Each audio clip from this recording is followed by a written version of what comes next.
If the root of your existence and quality of life is your mind, and your mind is an information processing machine, and the information you consume heavily influences where you end up in life and the people's lives you impact, then information products are the greatest product one can sell.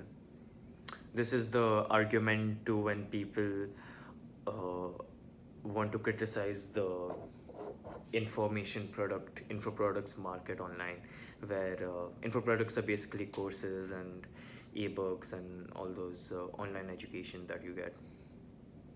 So this is the counter that uh, if the root of your existence is your mind, and your mind is processing information all the time, and the information that you process changes how changes the decisions that you make in life, then information products are actually the best products because they give you the information, a good information hopefully, to process, and then your worldview changes.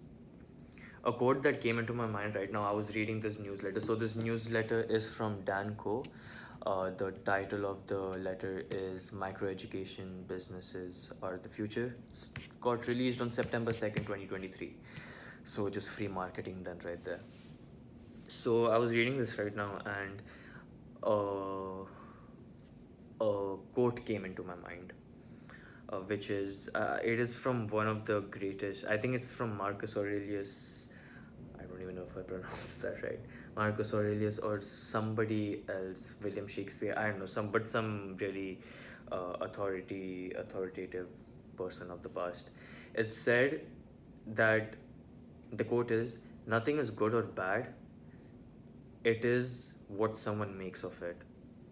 So I was thinking of a way to give an example to explain this. So let's just say I'm in Toronto right now, right? And let's say I go for a walk.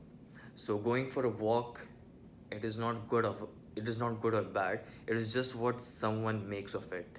So most people will say that, oh, it's good because you are walking, hence you're exercising, hence that's good for your health, right?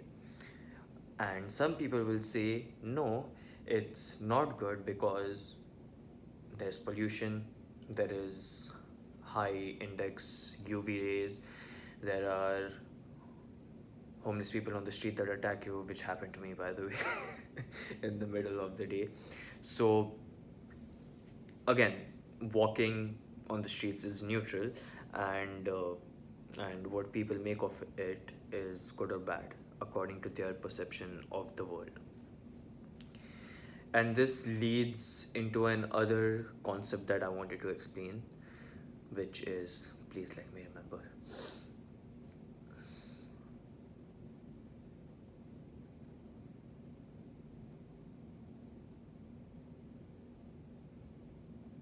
Hmm.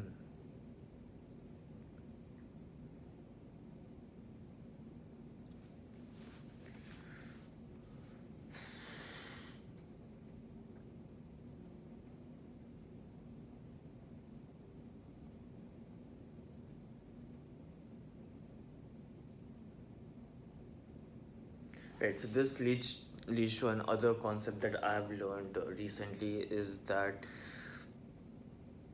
I'm trying to think. That's why my eyes are closed. I think it was a tweet or a quote or something. It was all it was trying to say. So this is my understanding of it. I can't really remember what it was, but my understanding of it was the way how you perceive. Yes, I remember it. Your life experience is just the quality of your thoughts. So I don't know if you guys have ever, not you guys, sorry, I said you guys, that's okay. I don't know if you have ever, I think most people will do use Instagram. So I remember this one post that used to come, that there are two men that are sitting on a bus, and like they are on a mountain cliff, like it's a high mountain, whatever. And one guy is sitting on the side of the mountain, like inside the bus, he's sitting on the side where uh, from the window he can see the mountain, and it's like very gray and dark and all that because the sunlight isn't reaching. And the other guy is on the other side of the bus, and he can see from the window the valley, the like beautiful valley. He can see the rivers, the other mountains, the sunlight is hitting his face. So yeah, side tangent, but uh, yeah, so coming back to the core, I gave that example so that I can put an image in your mind.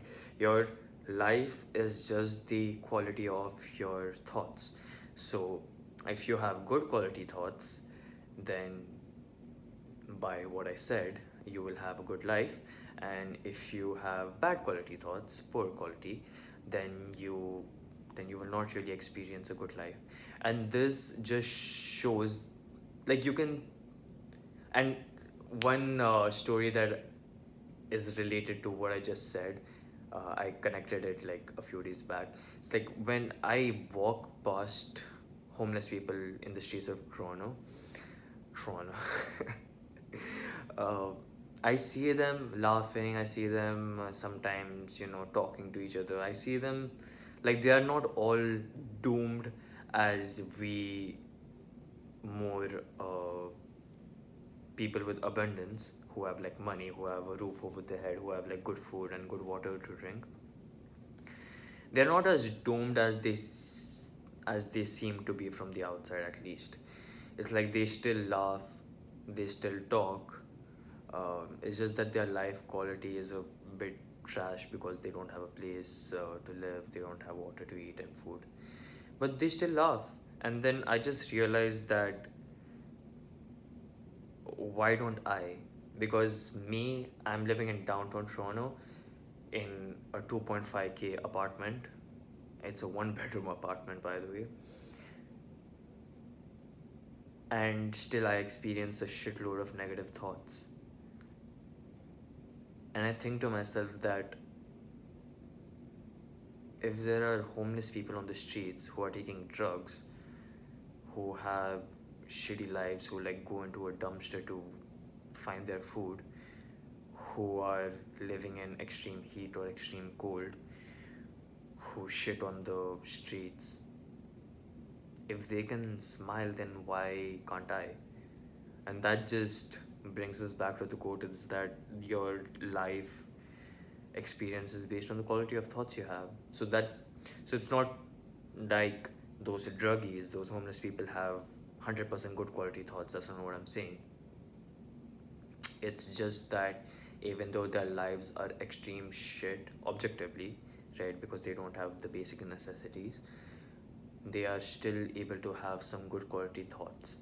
So if that has opened a level of awareness in your mind, you could ask yourself after this video is done that if a homeless person who's eating garbage can smile and can talk to other people and can live life even though they're probably depressed like deep down in their souls, why can't I?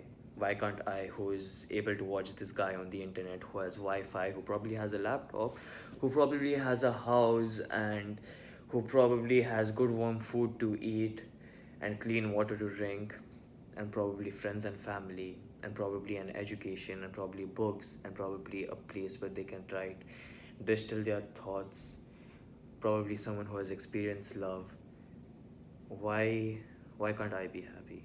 Why can't, and not happy, it's just why can't I experience good thoughts? Something you should question yourself quite often when you forget the good things in your life. Yeah, your life quality boils down to the quality of your thoughts. Your life experience boils down to the quality of your thoughts, because the same thing can happen to two people. And the way how I like to explain that small thing is also where there are twins or triplets who are born literally 5 seconds or 5 minutes apart from each other in the same household by the same parents, getting the same spanking, getting the same food. getting the same education by going to the same school, same kind of conditioning from the parents, and yet their lives are so completely different. So even if you put two people in the same exact situation, the way how one perceives it will be different. And like I said, that bus analogy where one guy is looking in the mountain, which is like gray and dark and sad, and the other one is looking down the valley where there is sun and water and animals. It just boils down to what you perceive life to be. And once you become more aware of that, the easier it becomes to realize that you are not your negative thoughts. Something that I try to distill in myself every day, uh, is that you are not your thoughts. And a simple practical hack that I can give you is, imagine you're in the middle of nowhere, or in the middle of somewhere that you can probably imagine. And imagine there is a strong wind that's going on. And imagine there are hundreds, thousands of millions of leaves passing right in front of your eyes, circling around you with this strong wind that's going on every second. And now imagine all those leaves are your thoughts. What you realize is that you, as a person, your consciousness is different from all these leaves that are your thoughts. And most of the leaves are dead. Like, most of your thoughts that are negative, that are so irrelevant, you just start imagining about nonsense stuff. Most of it doesn't even fucking matter. It's like just dead thoughts, dead leaves. And essentially, what you're trying to do, what happens automatically in most people's head, is that they are trying to chase every leaf. They're trying to chase like every leaf and like grab it and see it, and then they realize that, oh, it's dead, and then they let it go. And then out of 1,999,000 are still left, and then they try to run behind this every second, every day of their lives for the rest of their lives. This is what happens when you don't become aware of yourself. It's a very dangerous rabbit hole to fall down into, because there is no way of there is no way anybody can see that you're in the rabbit hole and can help you out of it, because it's all in your mind.